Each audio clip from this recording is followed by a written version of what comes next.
السلام علیکم ناظرین کرام، تو کیسے ہیں آپ سبھی لوگ؟ تو آپ سبھی کے لیے سے خاص بیان لے کر آیا ہوں، جو آپ لوگ پہلے اس ویڈیو کو لاسٹ تک ضرور دیکھیے اور اسے سنیے۔ قرآن پاک میں اللہ تعالیٰ نے فرمایا وَمَا خَلَقْتُ الْجِنَّ وَالْإِنسَ إِلَّا لِيَعْبُدُونَ، جنات اور انسانوں کو میں نے صرف اپنی عبادت کے لیے پیدا کیا۔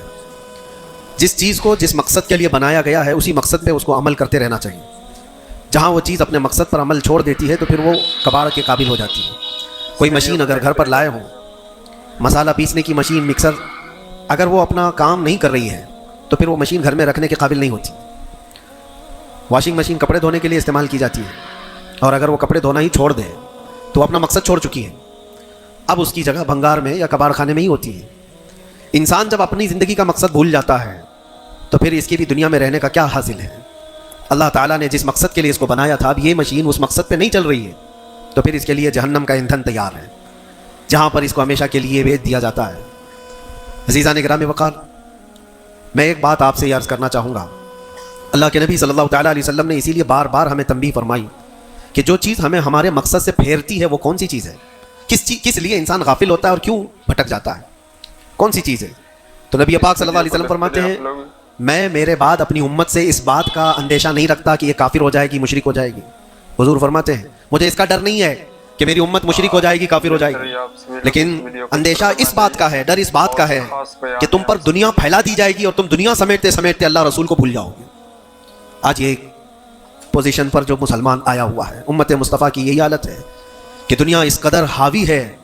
کہ وہ اپنے آرام اور سکون کو چھوڑنا نہیں چاہتا۔ جو کمفرٹ زون میں جینے کا عادی ہو گیا ہے اسے آج مشکلات کا سامنا کرنے کی ہمت نہیں ہے۔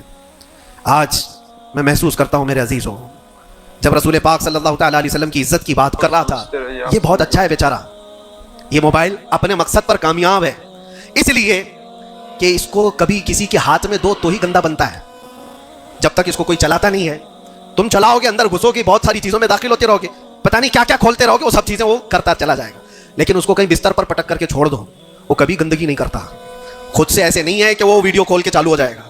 وہ موبائل خود سے کسی کو ویڈیو نہیں دکھاتا، خود سے کسی کو فوٹو نہیں دکھاتا، لیکن اس کو بستر پر ایسی پڑے رکھے رہو، وہ دوسری گندی چیزیں تو نہیں دکھائے گا جب تک تم ٹچ نہیں کرو گے، لیکن وہاں پڑے رہنے کے وقت بھی فون کسی کا آیا تب بھی بچ کے دکھائے گا۔ پتہ یہ چلتا ہے اس سے کہ دوسروں کے ہاتھ میں جاتا ہے اور کوئی دوسرا چلاتا ہے تب یہ بے حیائی دکھاتا ہے۔ تم اس بات کی اپنے آپ کی ذمہ داری لے لو، تم کسی کے ہاتھ کا کھلونا نہ بنو۔ دوست تمہارے ساتھ کھیلیں گے اور دنیا تمہارے ساتھ کھیلے گی، عیش و عشرت کی تمہاری خواہشات یہ سب دنیا ڈالتی ہے، اگر یہ ساری دنیا سے ہٹا کر اپنے آپ کو اللہ اس کے رسول کے سپرد کرو، دیکھو کبھی تمہاری زندگی میں تمہارے جسم سے بے حیائیاں نہیں آ سکتی، نہیں آئیں گی۔ یہ جسم اللہ، اس جسم کا مالک کون ہے؟ اللہ ہے، اور ہماری گردنوں کی اوپر اگر کسی کا حکم ہے تو وہ رسول اللہ کا ہے۔ اگر زندگی میں تم نے یہ طے کر لیا میں اللہ کا بندہ ہوں، اللہ نے مجھے بنایا ہے، میری گردن اللہ کے نبی کی عزت کے لیے ہے، سپرد کر دیا اپنے آپ کو، تو بے حیائیاں تمہارے اندر نہیں آئیں گی۔ ہاں ہوتا یہ ہے کہ تم نے اپنے آپ کو دوسروں کے سامنے پیش کیا ہے، دوستوں کے سامنے، ارے کس کو تم جان جان کہتے رہتے ہو، تو میری جان ہے، میں تیری جان ہوں، پتہ نہیں کتنوں کو جان کہا ہے اور کوئی جان کسی کے کام کی نہیں ہے، کسی کے کام کی نہیں ہے۔ لیکن ایک بار جن صحابہ نے کہا فدا کا بھی وہ امی یا رسول اللہ، اے اللہ کے رسول میرے ماں باپ آپ پر قربان، میری جان آپ پر قربان، یہاں دوست کو یا بیوی کو یا محبوبہ کو جان کہا تو بدلے میں اس نے پھوٹی کوڑی بھی نہیں تھی، زندگی میں سوائے دکھ اور غم کے کچھ نہیں ملا جان سے، لیکن مصطفیٰ کریم کو جس نے یہ کہا میری جان آپ کے حوالے ہے، اللہ کے نبی نے ان کو ذرے سے اٹھا کر کے آسمان کا تارا بنا دیا، ایک عرب نے آدمی کا بول بالا کر دیا، خاک کے ذروں کو ہمدوش سریا کر دیا، خود نہ تھے جو راہ پر اوروں کے ہادی بن گئے، کیا نظر تھی جس نے مردوں کو مسیحا کر دیا۔ نبی پاک صلی اللہ تعالیٰ علیہ وسلم کے حوالے اپنے آپ کو کر کے تو دیکھو، پھر تمہیں کہاں سے کہاں پہنچایا جائے گا۔ آج دنیا مجھے پہچانتی ہے تو میرے باپ کے نام سے نہیں، عظمت مصطفیٰ کے نام سے پہچانتی ہے، قدم مصطفیٰ کی برکت سے پہچانتی ہے۔ ہم کو اگر کسی نے اٹھایا ہے تو کسی کے باپ نے نہیں، کسی نیتا نے نہیں، میرا تعلق کسی سیاسی پارٹی سے نہیں ہے، میری آج عزت کوئی کرتا ہے تو اس لیے نہیں ہے کہ یہ سیاسی کوئی عہدہ رکھتا ہے، صرف اس لیے عزت کی جاتی ہے کہ نبی پاک کی عزت پر بات آتی ہے تو یہ اپنی آواز کو تو اٹھاتا ہے۔